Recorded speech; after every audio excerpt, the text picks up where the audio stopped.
Okay, a couple things I forgot to mention about the Madstad windscreen, the 16-inch. And I'm 5'11", and I also ride with an Airhawk seat cushion, which raises me up just a little, but I can see over that clear completely. And right now I have it in the lowest position, and it's tilted back as far as possible. And then with the adjustments, you can still raise this. I think it's 2 inches or something like that, and then you can also tilt this more forward if you need to. But I just did a test ride with it, and air seems to go right over my head, and everything was working smooth.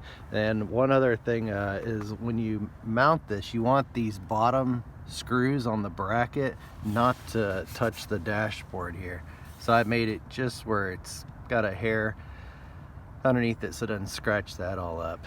And then of course when you put this back here, there's a flap that's right back here.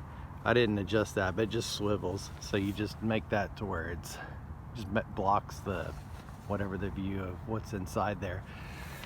And everything is working good so far. I can't wait to take it on an iron butt or something and really test it out.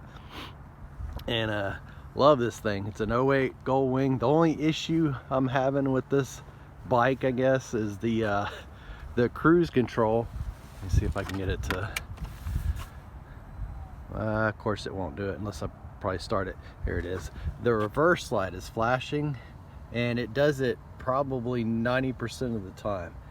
And I know there's cables or something to adjust. If anybody knows how to fix that or where the cables are, I can't find anything online about it, and let me know.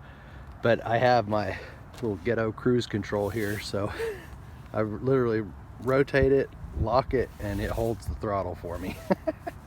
But it works for now. And then I know people hate the dark side, but I've got a Kumo, I think 12,000 miles on that tire, and it still looks like it has a decent amount of tread left. And I have no problem at all cornering and scraping the pegs, and I was totally against it back 10 years ago. I would have said you're nuts too doing that, and then finally broke down, tried it, and I love it. It sure beats $300 tires that you go through every 10,000 miles. And that's about it. These things are awesome. I always thought these things were for old men, and I thought I'll never have one, and saw a guy riding in one of the groups we ride with that led the group with one of these, and I was blown away what he could do with it. And finally got one, and I see what it is. It's literally a sport bike made for touring. So you can get up and go on these. I don't know what top speed is. I think I've had it 100 and maybe 110, and it's totally smooth. I know they'll do probably 130 or so, but it's fun. And we put 90, almost 100,000 miles, or it's almost at 100 right now, and it runs like a top. These things are awesome.